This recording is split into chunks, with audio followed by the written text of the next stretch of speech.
hear the doctor say, "I'm sorry for your loss. You're going to lose your son today." A night of friends, oxy, and pills left Aaron lifeless, cold and still. Sherry and her husband Mike went through a parent's worst nightmare, receiving the sobering news that your child is in a coma and will soon die, and it all started with prescription drugs. How did Aaron's drug use begin? I would say the very first supplier that Aaron had for prescription drugs was a father who helped out on the coaching team at Poway High School. He would use multiple different types of pills, and mostly the Xanax, Vicodin, Somas. By college, Aaron's drug use worsened. He finally came to us and said, you know, I have a drug issue. I really need help. In spite of numerous attempts to get clean, Aaron's drug use continued. When he didn't come home after a party at a friend's house, his parents tried calling him. There was no response, but his cell phone ringing alerted the mom. She saw him on the couch, blue and non-responsive. She punched on his chest. She went to the freezer and took ice out and threw it on him.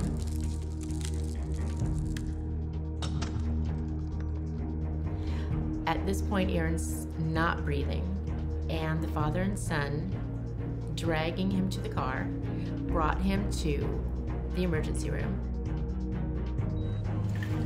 They called our cell phone and told us that Aaron wasn't breathing and that we needed to get to the hospital. When we arrived at the hospital, the doctor was very confused and had no idea why Aaron was lifeless. And my husband started screaming, "It's drugs, it's drugs, it's drugs."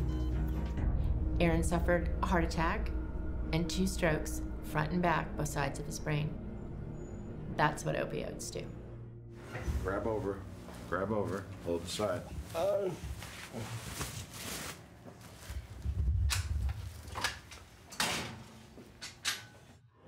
He was blind when he first came out of the coma. It took him about 7 months, and then he could see. What's more?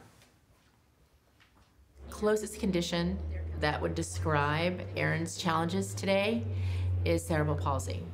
He has no voice like you and I, although his very powerful voice, but he uses his hands and his fingers, 1 for yes and 2 for no, to answer questions.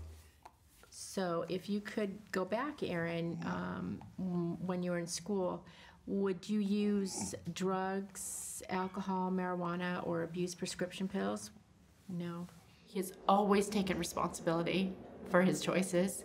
He's never tried to blame anyone else. And I think, you know, he does understand what's going on. And so he knows that, you know, he made this choice and this is his path.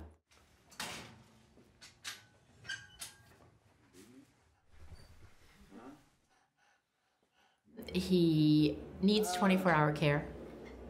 We care for him at home. Aaron continues to improve. We're very blessed.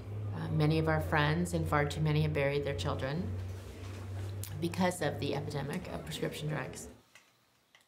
Aaron survived for many reasons, maybe to tell his story, maybe to help other people, maybe to help Sherry and I deal with what happened. Go.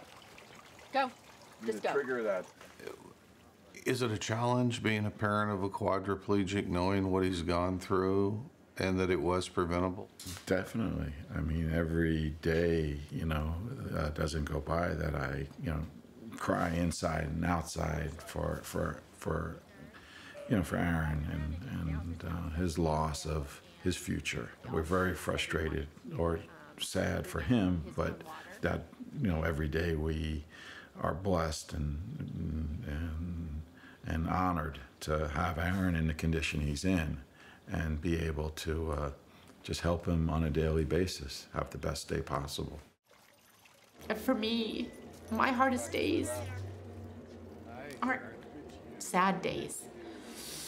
It's the days that there's joyful things going on in my other children's life, because I know that almost for a fact that Aaron will never have those things. He'll never feel those joys. That's something that he won't experience. So it hurts me, and it hurts me a lot, when, like if his friends get married. I tried to go to one of their wedding, and I cried the whole time, because, he should be one of the best man. He should be enjoying all this wonderful celebration, and he's in a wheelchair.